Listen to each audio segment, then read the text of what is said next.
Aujourd'hui, je vais vous parler de Poussez pas grand-père dans les cactus. Et t'as pas de jingle, toi?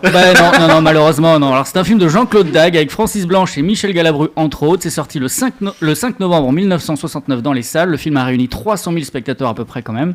Et il existe en DVD dans la collection DVD à la une. L'histoire, on s'en fout. Et exceptionnellement... On ne va pas écouter d'extrait car c'était difficile d'en trouver un bon, mais on va écouter une interview de Galabru qui parle de ce film et de ce genre de film. Ça doit être drôle. Voilà. Il avait besoin de pognon, Ouais. qui disait ça.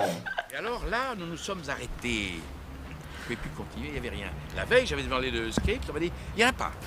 On me l'a dit d'ailleurs assez fermement, et il n'y en a pas. Vous voyez, je ne peux pas vous le donner, il n'y en a pas. Commençons demain. Ah bon? Parce que quelquefois, il y a une nécessité de tourner, je sais pas, de l'argent à blanchir, j'en sais rien. Je ne sais pas cette hypocrisie de ces comédiens qui disent je tourne parce que ça me plaît. Il y en a qui disent ça. Et puis vous allez en Italie, vous voyez bien qu'ils ont tourné des merdes comme vous. Enfin, pas tous, mais enfin beaucoup. On peut pas choisir éternellement, sinon on reste chez soi. On redevient un comédien amateur.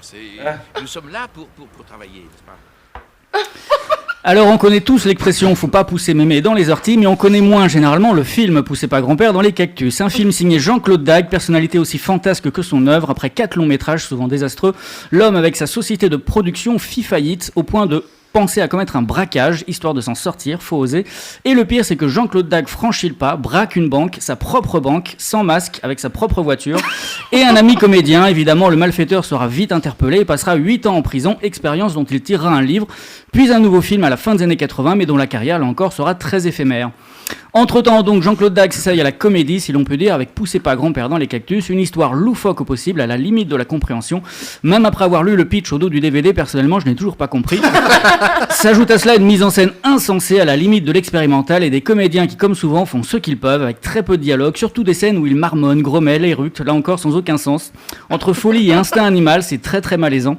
Parmi eux, Francis Blanche, dont le talent n'aura malheureusement jamais été exploité au cinéma, ne semble pas bien saisir ce qu'il fait là, le pauvre. Michel Galbraith et Darry Cole non plus, mais eux en plus ont l'air de s'en foutre royalement et en font des caisses comme ce n'est pas permis. On y croise également Jean Carmé, Didier Caminca, Georges Belair et quelques autres. Encore faut-il avoir la possibilité puis trouver la motivation de regarder un tel film.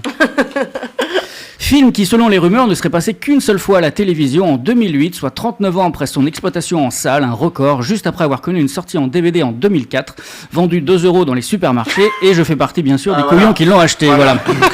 Mais restons positifs, ce film aura au moins apporté quelque chose, une chronique.